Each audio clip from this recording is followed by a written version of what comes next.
गांव के एक छोटे से घर में रहने वाला रमेश अपने परिवार का सबसे छोटा बेटा था। उसका सपना था कि वह बड़ा आदमी बने और अपने परिवार को गरीबी से बाहर निकाले। लेकिन परिस्थितियां उसके सपने के बिल्कुल विपरीत थीं।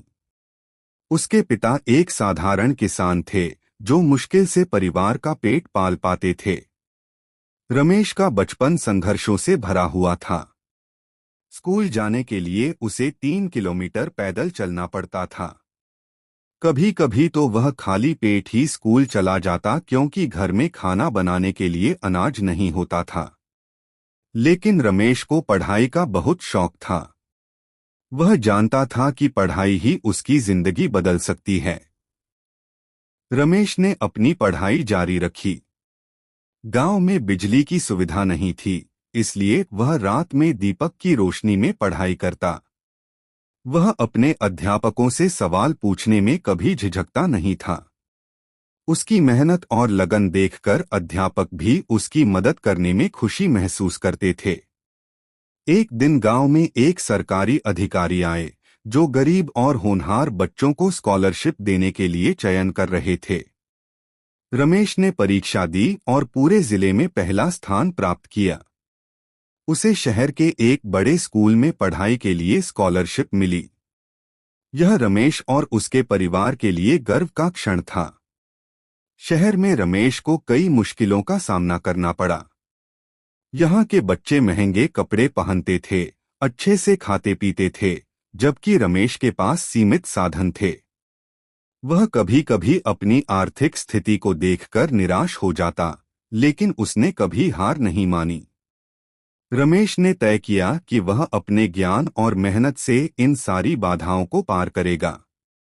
वह दिन रात पढ़ाई करता और अपने खाली समय में छोटे मोटे काम करता ताकि वह अपनी जरूरतें पूरी कर सके। 12वीं कक्षा की परीक्षा में रमेश ने पूरे राज्य में पहला स्थान प्राप्त किया।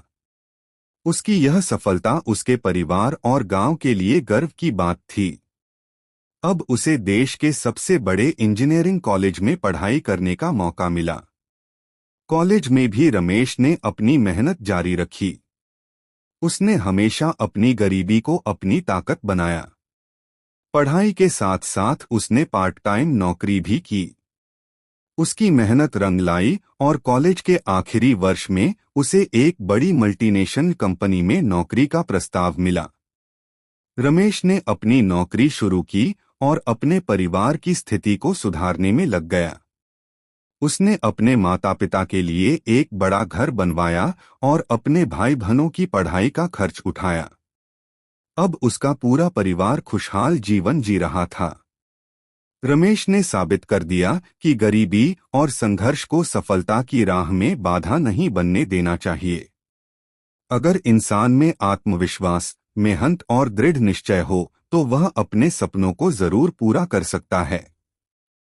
कहानी हमें यह सिखाती है कि कठिनाइयां और चुनौतियां जीवन का हिस्सा हैं, लेकिन सही दृष्टिकोण और मेहनत से हर बाधा को पार किया जा सकता है। जीवन में परिस्थितियां चाहे जैसी भी हों, हमें हार नहीं माननी चाहिए। इसी तरह की वीडियो देखने के लिए हमारे YouTube चैनल को लाइक, शेयर, सब्सक्राइब जरूर करें।